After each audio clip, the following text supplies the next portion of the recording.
Dahil nga sa napakadaling mag-build dito ng baril guys, lalong-lalo na dito sa mga AR platform katulad nito, yung mga gamit ko.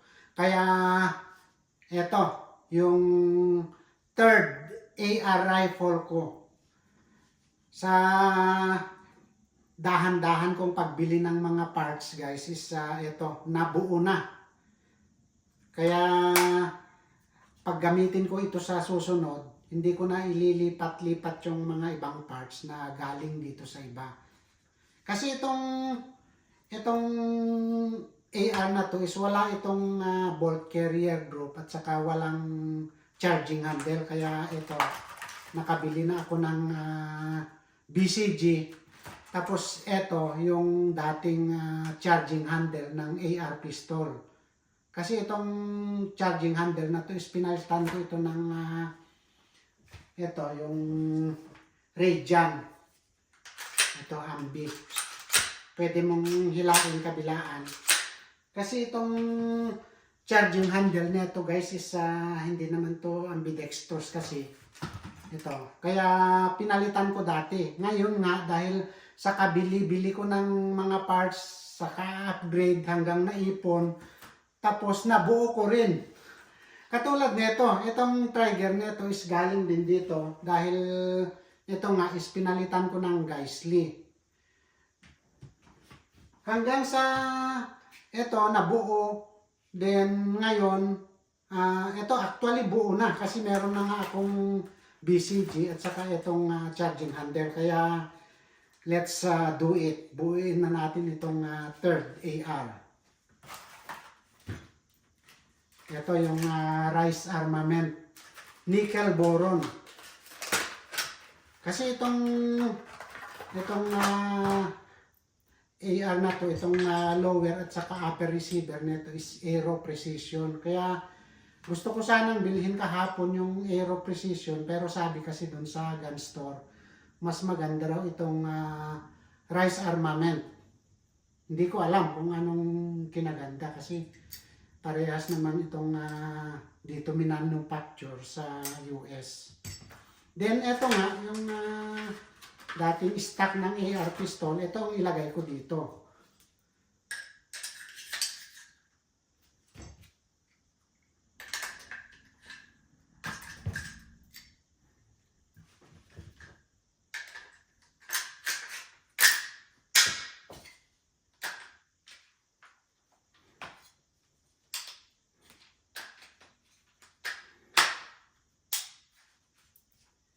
Nice! Finally, may AR rifle, yung pangatlo. Ito na.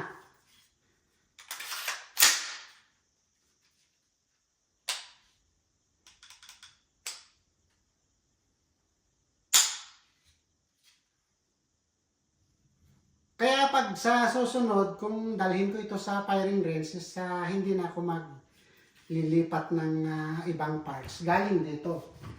Dito sa ito yung build ko rin dati na ito naman guys yung mga main parts nito is Spike Tactical.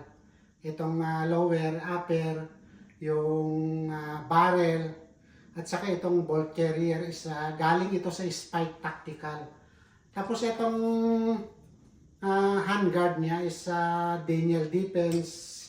Siyempre yung stock, this is Magpul.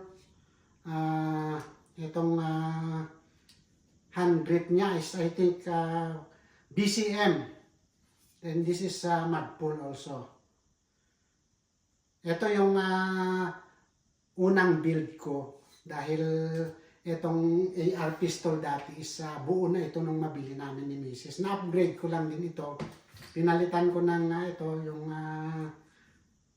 brace niya. Tapos yung mga trigger, safety selector is napalitan. Then binilhan ko nga itong red dot niya. Itong ito, yung charging handle is ito nga yung galing dito na Radian. Kaya yung stock nito is ito na yung nilagay ko dito. Dito sa third rifle ko. Then ito yung 300 blackout naman guys is pag ginagamit ko ito, kahit saan dito, pwede kong ilipat itong lower ng mga AR. Kasi ito, compatible sa lahat ng sa lahat ng AR lower. Ang hindi mo lang pwedeng ipagpalit dito is itong ammo niya. Kasi iba yung ammo niya. At saka yung ammo ng 5.56. Pati magazine guys, isang magazine lang. Tapos yun nga, doon lang sila nagkaiba sa ammo. Kaya dinismantle ko ito dahil minsan pag naghahalo yung 5.56 at saka yung 300 blackout is delikado, baka magkamali akong may pasok sa mga 5.56. Yung 300 blackout is disaster. Kaya ito guys, yung ito nga yung third AR ko, i-flex ko na lang din para at least yung mga magtatanong kung anong parts yung ginamit ko dito is ito. Itong lower at saka upper niya is Aero Precision. Tapos itong stock niya is ito yung CTR Magpul. Itong hand grip niya is galing ito dito sa dati. Dito sa stock ng itong Springfield Armory. Then yung handguard, Daniel Defense. Itong barrel is Spike Tactical ito. Yung BCG, ito na nga, yung Rice Armament. Then, Tiger, at saka yung safety selector is galing dito sa Springfield Armory.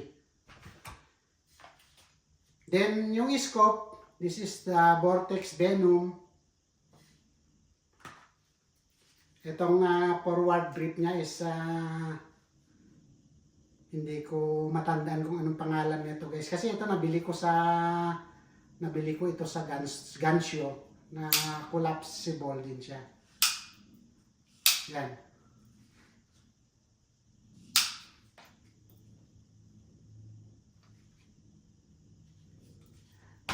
Maraming salamat ulit guys sa pagsuporta sa aking channel. Sana abangan nyo yung itong 300 blackout ko. Dahan-dahanin ko rin itong buuin para at least pag gamitin ko itong mga laruan ko is hindi na ako magpalit-palit ng ibang parts.